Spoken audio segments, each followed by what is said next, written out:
yet with a steady beat have not our weary feet come to the place from which our fathers sighed.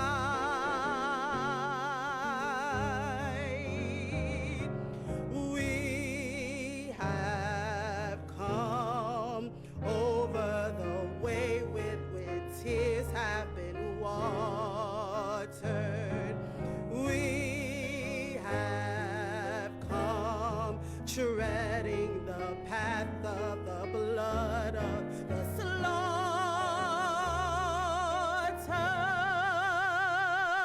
Out of the gloomy past, till now we stand at last, where the white gleam of our bright star is cast. God of our wearies, God of our silent tears, thou who hast brought us thus far on the way, thou who hast by thy might led us into the light. Keep us forever in the path, we pray,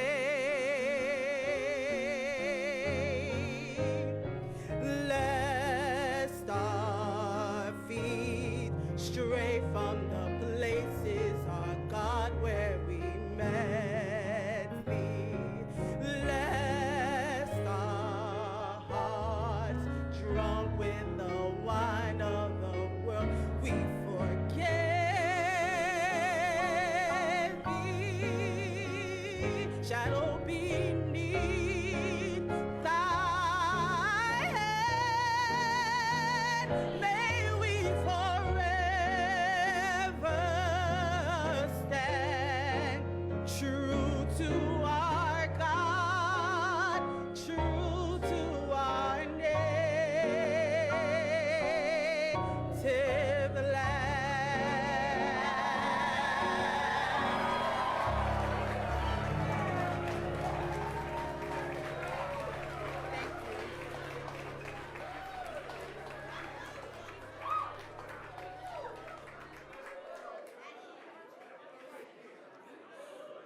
Oh, say, can you see by the dawn's early light what so proudly we held at the twilight's last gleaming, whose broad stripes and bright stars through the perilous fight o'er the ramparts we watched were so gallantly streaming, and the rockets reclear, the bombs bursting in air, keep proof through the night that our flag was still there. Oh, say does that star-spangled banner yet wave o'er the land of the free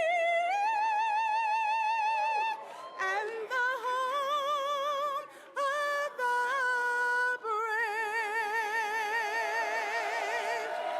Thank you.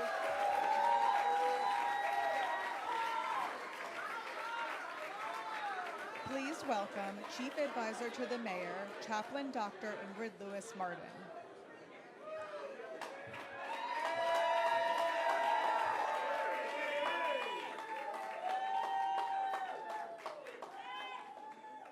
When I look around this room and I see all of my beautiful black brothers and sisters, it really gives me pride. Tonight, we are celebrating first, as you know. And this is our first African American Black History Month celebration in Gracie Mansion.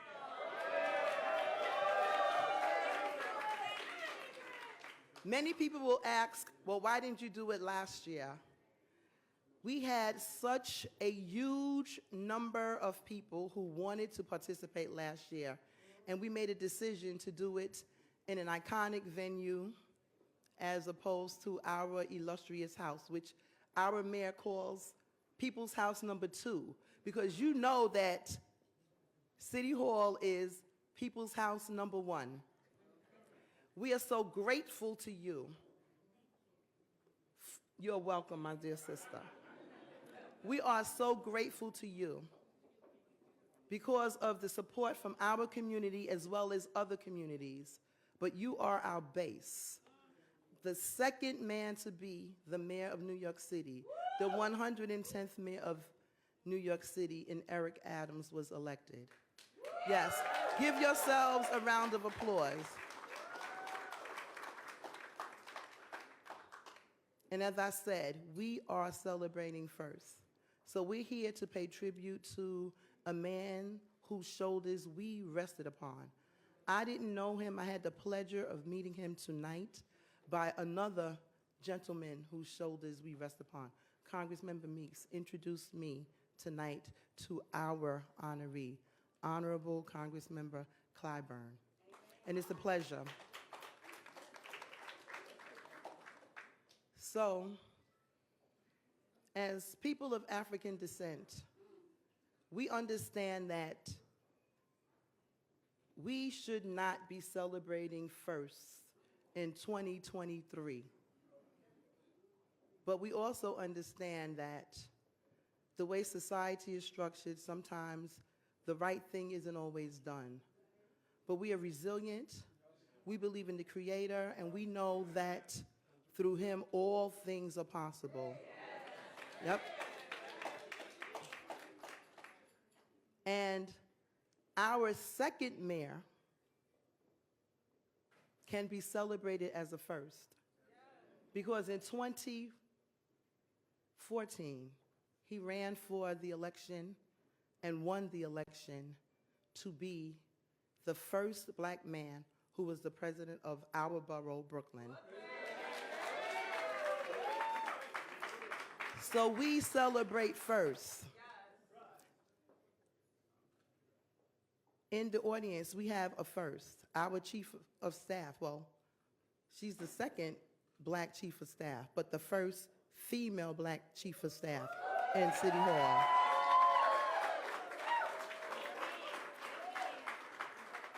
Tonight, we celebrate first. My other partner in government is the first black female deputy mayor, Sheena Wright, who isn't here.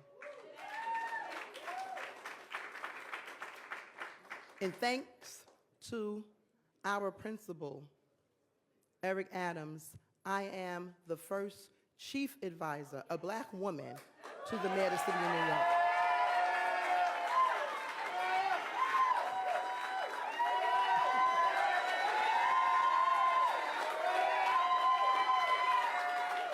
So, you all know this man, this dynamic, powerful, articulate brother who is a community activist. And they asked me to introduce him, but I do not need to introduce him because you know him. So it is my distinct pleasure and honor, you already know. Ma Dukes is in the house.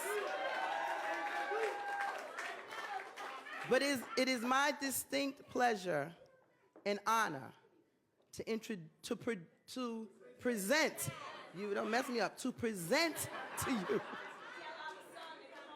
our second mayor in the city of New York, but he was the first black man to be the president of a borough. Mayor Eric Adams.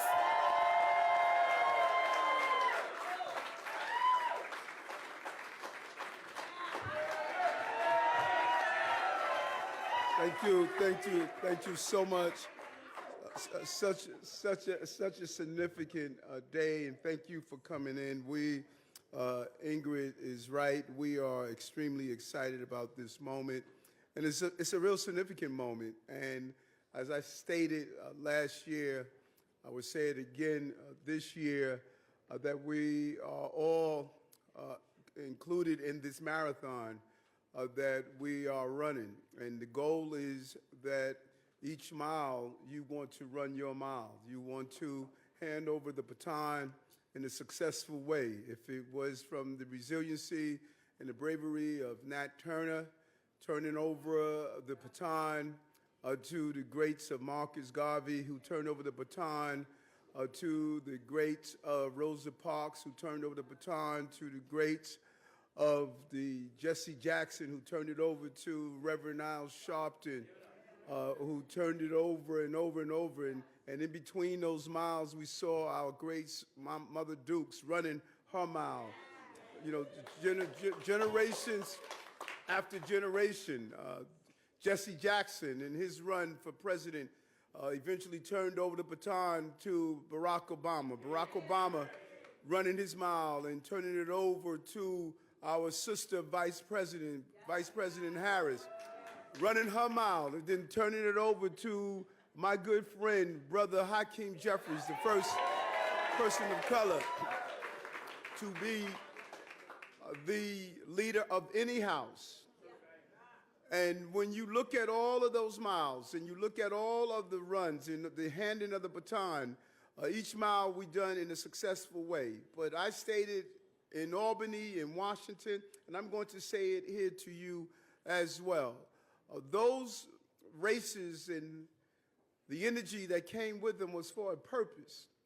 Our family members marched and fought and died. We made such great sacrifices. And everything we have done, people don't realize it was for this moment right now.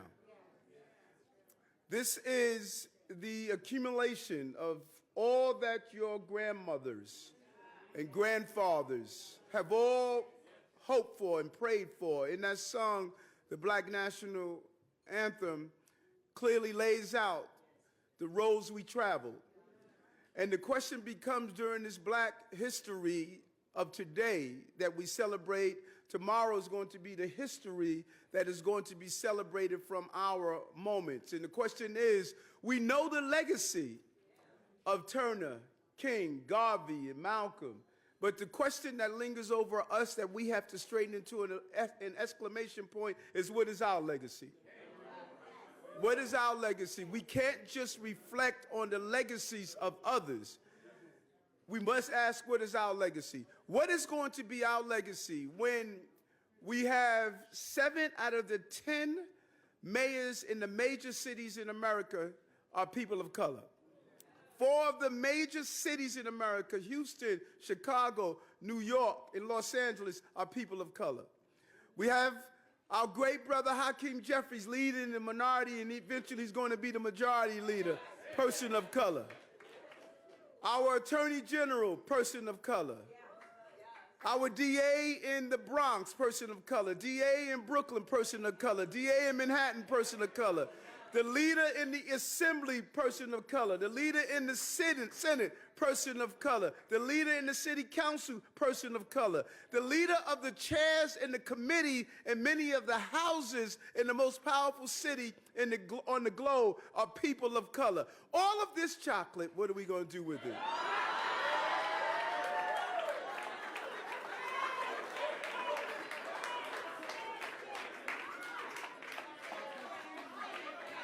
As Ingrid pointed out, Chief Counsel, person of color. Chief of Staff, person of color. Police Commissioner, person of color. First Deputy Mayor, person of color. Head of Correction, person of color. Corporation Counsel, person of color. You may not have recognized it, but this is our moment.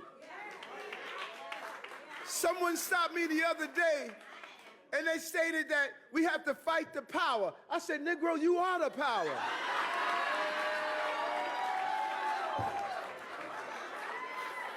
demonstrate the power, all of this power we have. But Carter G. Woodson in his book, The Miseducation of the Negro, stated that you get so used to walking through the back door that even if there's not a back door, you will go make one in the back. We are so used to being out of power that when we have power, we don't realize we have it. And we have to change our mindset. We have the power. We have the power that we've been fighting for generations. All that we expected, this is our moment. And we cannot utilize our power to regulate ourselves to a position of petty differences. If we spend all of this moment, which won't last forever, to find reasons to be in disagreement with each other instead of moving forward an agenda that we all need. And the criteria cannot be that I must agree with you on everything. I don't agree with myself on everything. So how the hell am I going to agree with you on everything? We must identify some of the basic things that are important to us, and we must move towards those agendas and make sure that we finally move the needle. Chancellor, person of color. Commissioner of DCAS, person of color. Charge of DOT, person of color. You go down the list. And we didn't get here on our own. We got here because of pioneers. We got here because of brave men and women who decided that they must stand up at the time when it was not comfortable, but then paved the way. As I stood next to our great brother, Congressman Clyburn, Hakeem was to the right of him and I was to the left of him. Someone said, well, Mr. Mayor, get in the middle. And I said, no, this is a symbolic moment. Because Congressman Jeffries and Mayor Adams, we both stood on Clyburn's shoulders to get where we are now. This brother is an intellectual giant among the sea of mental midgets. He have led in a manner that you cannot believe. And those who challenge him do not have the intellectual capacity to keep up what this brother has done. He was the first African American to represent the South Carolina in Congress since 1893. Now think about something for a moment. Hakeem, who's a great statistician, pulled me over and stated, now do you know out of over 1 billion of Americans we've had, only 12,000 have served in Congress. Only 1,750 were black. Think about that. Only 175 were black. And so today we are honoring one of them. A real leader. He was elected president of the NAACP youth chapter when he was just 12 years old. Jim, I was still playing with marbles. 12 years old. Knew what he wanted to do. Went on to begin his professional career as public school teacher in Charleston, South Carolina. From fighting for the rights of workers at Charleston Hospital to ensuring historic wins in the halls of Congress. He's been a champion for working people. Every time I'm in Washington, D.C., I get in his office and sit down and just peel back another level of how much this brother had to endure and how much he has shared with so many. In 2006, He became the second African American to serve as majority whip in congressional history. And he is the first African American to serve multiple terms as the majority whip. For 3 decades, Congressman Clyburn has been getting stuff done for the American people. And let me tell you something, he personifies that good black don't crack, 'cause this brother looks good. Still energetic, still excited. Every time you see him, he's ready to just share pearls of wisdoms, never feeling broken, just always energetic. And every time I'm in D.C. and I sit in his office for a few moments, I walk out with the level of enthusiasm that's associated with hearing from a level of greatness as a leader as Congressman Clyburn. He's a proud person, and he shares that proud posture with those who are in his midst. And when you're in the room, it's clear. Don't even try messing with him. He sends a very clear and strong message. And so we want to honor him today. But before doing so, I am so proud of my brother, who I served with in Albany. We worked on legislation together. We did so much together. And when you see people who have finally discovered the movement, all of a sudden don't understand that there were those who were in the movement for a long time. I said over and over again, we don't have to be woke, because we never went to sleep. And nothing personifies that more than our minority and soon majority leader, Congressman Hakeem Jeffries. Give it up for my brother.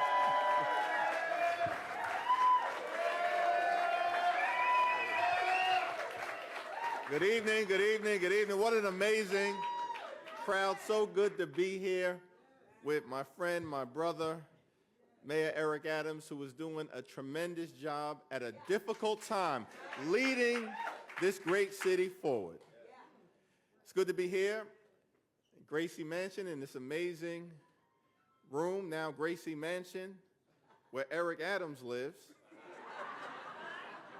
I kind of feel like this is the Eric Adams version of MTV Cribs right now. But I'm so proud of my friend and my brother for the strength, the intellect, the focus, the discipline, the commitment, and the care to which he is undertaking this job. It's good to be here again at Gracie Mansion for Black History Month. I've had the opportunity over the years to be at Gracie Mansion when I was just, a lawyer practicing here in the city. I've been here at Gracie Mansion as a member of the state legislature, serving with Eric Adams. I've been at Gracie Mansion a few times over the last 5 terms as a member of Congress. It's an honor to be back during Black History Month as the highest ranking Democrat in the United States Congress. But God, thanks to all of you, and of course, the honoree for this incredible occasion. Now, this is Black History Month. I was in Florida yesterday, Texas. Thank you, Mama Duke. She keeps track. She keeps track. We certainly stand on the broad shoulders of Hazel Dukes. Texas last week, and there's some folks out there who want to cancel our history. But let's be clear, Black history is American history. We will never let it be canceled. Not now, not ever. Now, I came to Congress and had the opportunity to serve with some incredible members, understanding that I was standing on the shoulders of giants. Standing on the shoulders of giants like Adam Clayton Powell, Jr., Shirley Chisholm, Lou Stokes, Barbara Jordan, Charlie Rangel, Maxine Waters,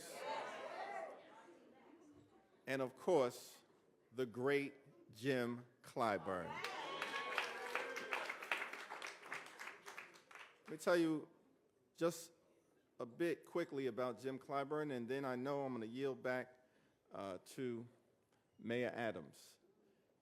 You know, Jim Clyburn is a good man, a hard-working man, a family man, a well-educated man, a visionary man, a community man, an Omega man.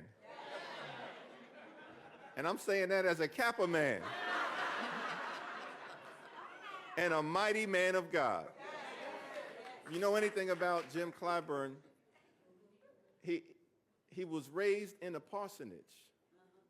He's a preacher's kid, a son of the South, a civil rights champion on the front lines with John Lewis and others, a visionary historian, a United States congressman, the majority whip emeritus, and perhaps amongst these incredible accomplishments, the one that may be the most meaningful, the savior of our democracy in the 2020 presidential election. And so I'm just honored to be here in the company of Mayor Adams and my colleagues, Jerry Nadler, Greg Meeks, Dan Goldman, and others who were here, as we honor this living legend, this son of the South, this person upon whose shoulders I stand, and as Eric Adams said, we all stand. And because we've been able to learn, be mentored by the great Jim Clyburn. Together with all of you, I'm confident that through all the trials and tribulations we face, the best is yet to come. God bless each and every one of you.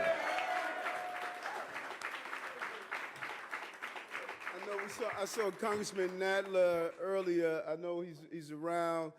Can I tell you how much Congressman Nadler, during the most difficult times, visiting him in Washington, D.C., really was a voice, both the leader, Jeffries, and the congressman, and bringing the resources during the most difficult time. You and your delegation, Congressman, thank you so much for being here today. And so now, the man of the moment. We are really excited about honoring Congressman James E. Clyburn Day.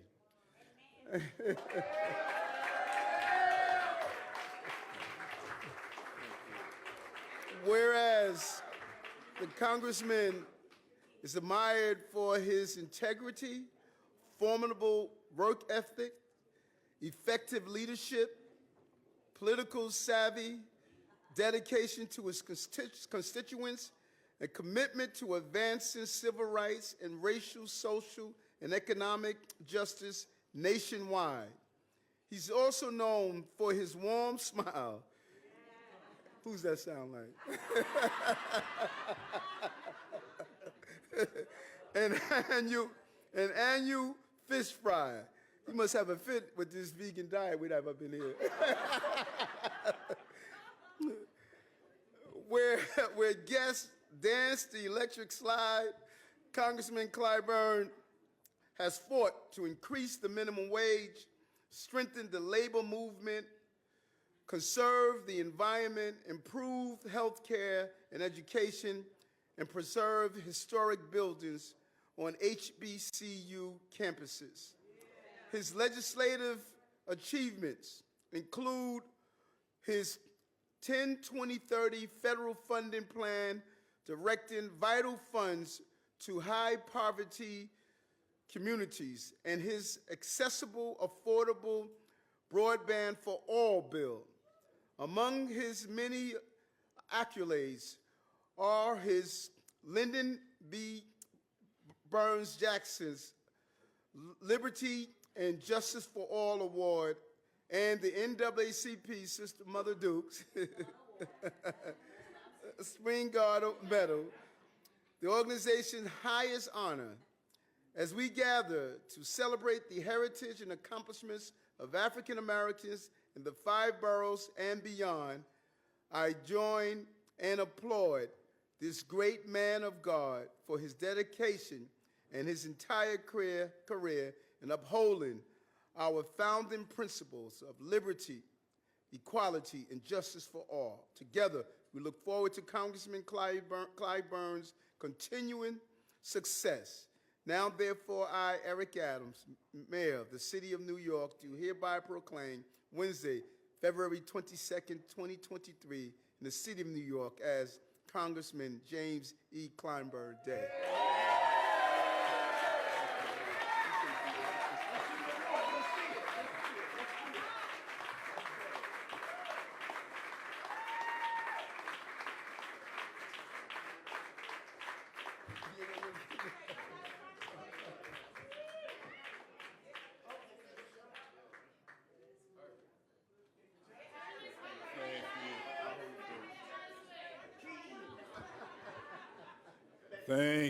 Thank you very, very much, Mayor Adams.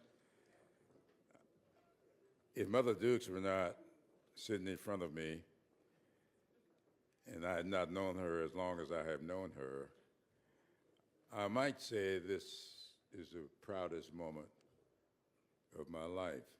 However, last year, when I was given the Springard Award by the NAACP, I thought I had arrived and there was nothing else left for me in this great country. But you've demonstrated, Mayor Adams, that there was something else left. Thank you.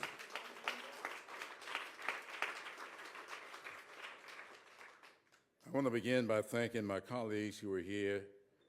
Dan Goldman, I don't know if he's still here or not, and I do believe that Jerry Nadler is still here. Jerry, my classmate, thank you so much for being here. Jerry reminded us that back in 1992, 110 of us were elected. It was the largest freshman class since World War II. And he reminded me of that number. Only 6 of us are still there. And I've enjoyed my relationship with Jerry over the years. Gregory Meeks was here earlier, and his wife, they had to go to another gala tonight, but I wanted to tease his wife a little bit, because when I wrote my memoirs, which was published back in 2015, I gave Gregory a copy of the book, which he passed on to his wife, who not only read the book, but went through it with her pen. And she wrote all of these questions in the margins of the pages. And the next time I saw her, I had to sit down with her and answer questions from the page. No one has ever done that to me before, but I want to thank them for the tremendous leadership. Now, Gregory did not mention this, that he is a native of New York, but his dad was from York County, South Carolina. And I really, really appreciate that. Now, several years ago, I came up to New York and campaigned with Hakeem. We were, I don't know where we were, but we were in and out of churches and on the back of these platforms, the trailer platforms, campaigning. So we go to this church, which I think was Hakeem's church. And I ran into these people. And they were exiles from South Carolina. It was kind of amazing that I knew a whole lot of people in that church. And I want to speak to you just a little bit about what that day meant to me. Now, I'm currently writing my 3rd book. I'm calling this book, I don't know what the publishers will do with the title, but I'm calling it the book, for my purposes, Before I Was First, There Were 8. Now, that title comes from the fact that when I got elected to Congress in 1992, there have been 95 years since a person of color has served in Congress from South Carolina. And most people do not realize that before me, there were 8 African Americans to represent Congress in South Carolina in the Congress. And so to me, I thought that before my time is over, I wanted to really pay homage to those 8 people. They are the ones who, starting on December 12th, 1870, when John Rainey from Georgetown, South Carolina, was sworn into Congress, they are the ones who were the trailblazers.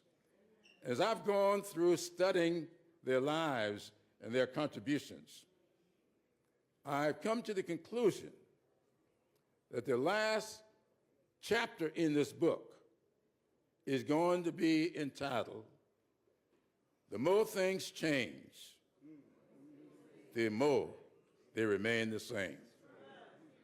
Because going through their lives, their service, their contributions, and picking up the newspapers, watching the television, and listen to what is being said today, we are fighting some of the same battles today.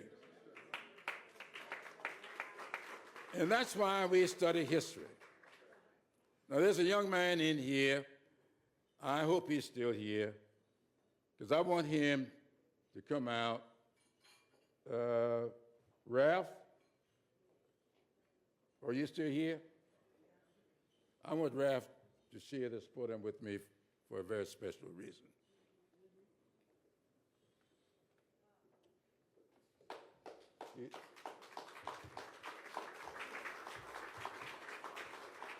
Ralph has just gotten his second knee done, and so he's hobbling a little bit. But I started my professional career as a public school teacher, teaching in the public schools of Charleston, South Carolina. In that, I will never forget it, my second period class, my second year teaching, was this young man.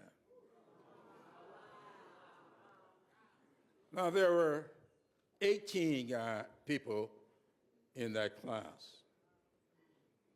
Now, Ralph, I noticed when I first met him that there was something special about Ralph. But the next year, I left teaching. I wanted to be involved in politics, and in South Carolina, they discouraged teachers from being involved in politics. So I left the classroom and went out to do other things. I got a call one day from one of Ralph's friends telling me that Ralph had gotten kicked out of school. And I says, kicked out of school for what? I don't know.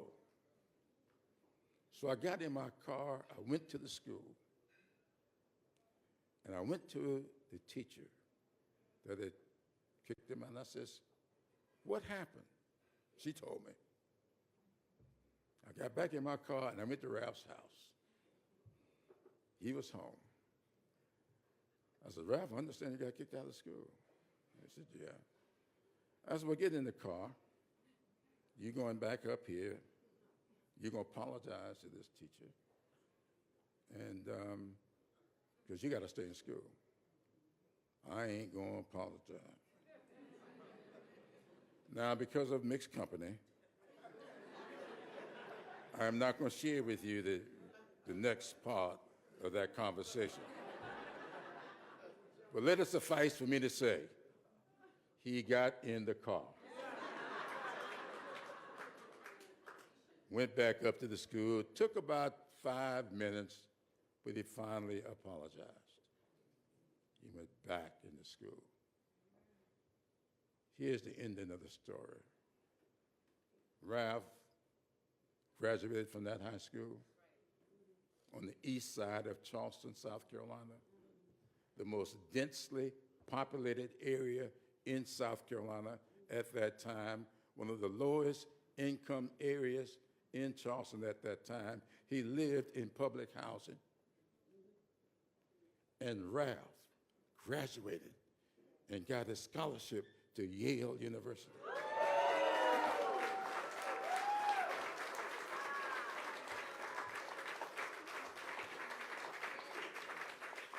And when he graduated from Yale, he got a scholarship to Columbia Law.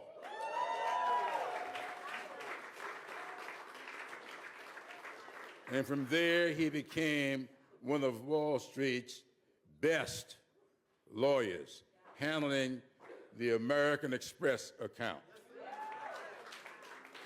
Now, I tell that story here because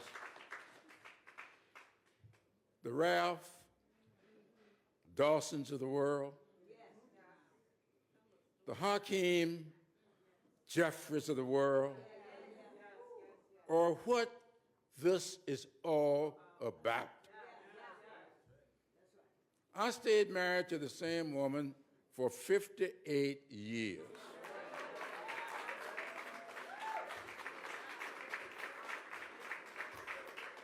Ralph knew her very well because when he was a high school student, he and 7 others of his friends, 8 of them, once a month came to my apartment. And Emily would fix little snacks for them while we sat down and talked about their futures. Out of that group, one of them, who raised by his grandmother on Cummins Street in Charleston, I never knew James Gaston's parents. I only knew his grandparents. But James Gaston graduated right along with Ralph. He went to Harvard. And from there, went to Stanford's School of Foreign Service. And I was honored to step off of a plane in Iceland while he was the ambassador to Iceland. That's what this is all about. Making sure that we do the things that are necessary to create more Hakeem Jeffries, more Ralph Dawsons. And I want to thank Mayor Adams for what he is doing here this evening. It says to me that all of those people who should be my constituents, those people who caught the chicken bone special,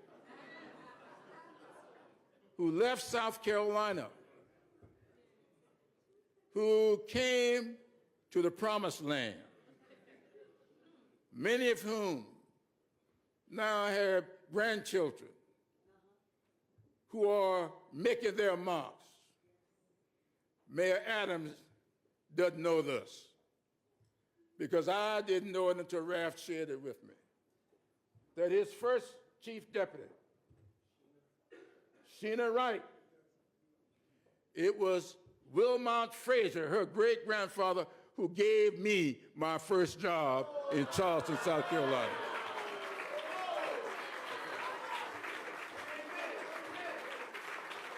That's what this is all about. Wilmot Fraser did it for me so I could pass it on. That's what this is about. Several years ago, people used to be the highest ranking African American in the United States Congress.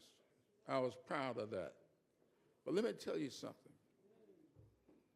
Someone stopped me in Washington one time and said to me, Clyburn, you have really made your mark in Washington. I said, well, thank you very much. And then they asked me, when did you realize that you had made it? I said, I realized that I had made it in Washington when people started calling me Commissioner Mignon Clyburn's daddy. That's right. That's what it's about. It's about Mignon Clyburn, Jennifer Clyburn, Angela Clyburn, my three daughters. It's about Mayor Adams, Congressman Jeffries. These are our futures. It can't stop with us. It must continue ad infinitum. That's what this is all about. And I want to say, as I close, Mayor Adams said something here today that made me think about another of my dad's stories. My father, as you just heard from Gregory, was a fundamentalist minister who always thought that I would follow him into the ministry. I thought so too. But I always heard that you had to be called to the ministry. And so when I went away to college, I kept listening for the call. And I never heard it. Now, I don't tell anybody that I never received the call. I never heard it. And so I went home to tell my dad that I was not going to follow him into the ministry, that I was going to go in a different direction. And my dad said to me on that day, well, son, he said, I suspect the world would much rather see a sermon than to hear one. I took that as my mantra to live by, trying to make sure that everybody see a sermon in my work. And as I listened to Mayor Adams, I remembered one of my daddy's lessons. You heard one that came from Gregory earlier. But there was another one that I think is appropriate tonight after listening to Mayor Adams. Now, I grew up with two brothers. My brother John is 2 years younger, and my brother Charles is 2 years younger than John. So as you can imagine, growing up, three boys that close together, a lot of competition breaks out. And sometimes there are disagreements. And so my daddy had a 1939 Chevrolet. It was a real good car. You could drive it into a telegram pole, back up and keep going. There wouldn't be a dent in it. But for some strange reason, that car always knew when Saturday came, it would stop running. And so it looked like every Saturday, my dad would be going down to Mr. Singleton, who was our neighborhood mechanic. Now, you're from here in New York. Y'all don't know anything about these neighborhood mechanics. Down there in South Carolina, a neighborhood mechanic, we always knew who that was. He was the man with the big chinaberry tree in his yard with a pulley hanging out of it. And so on this particular day, we went to Mr. Singleton, who was our neighborhood mechanic. So we go to Mr. Singleton's shop to get the car running for another week. And just as Mr. Singleton put that pulley on the front end of that car and started raising it so he could get under it and get it going for another week, my two brothers and I started playing. And my dad says, now, boys, I don't want you all to play near this car. I have no idea how strong this chain is. It may pop. One of you may get hurt. Go out across the field and play. And so we did. We weren't going long before we got into a little discussion. Now, you're looking at it, might call it a fight. But it was not a fight. It was a physical discussion. And we didn't know it, but my dad was watching us. And when he thought that discussion had gone on long enough, he called the three of us over to him. And he stood us in front of him as he sat on one of those old wooden drink crates. And we were there a bit apprehensive. And my dad had in his hands a piece of cord string. He took that piece of string and he gave it to my brother Charles and said, "Charles, I want you to pop this string." Charles struggled and he couldn't pop it. My dad then took it back and gave it to John. He said, "John, you're 2 years older. You're stronger. You pop the string." John struggled and he couldn't pop it. He then took it back and he gave it to me and said, "Now, James, you're the oldest, you're the strongest, you pop the string." I struggled and I couldn't pop it. He took it back and he put that cord string in the palms of his hands and he began to rub his hands together. And the more he rubbed, the more friction he created. And the more friction he created, the more unraveled that cord string became. And that soon was in 3 pieces. He took one and gave it to Charles, and gave one to John, and one to me. I said, "Now, sons, pop the string." With very little effort, all 3 of us popped the strings.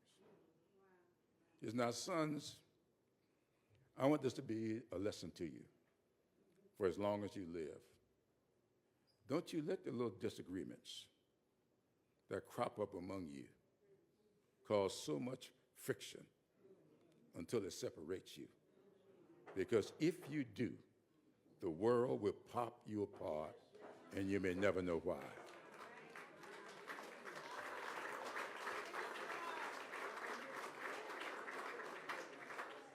I thought about that lesson when Mayor Adams spoke.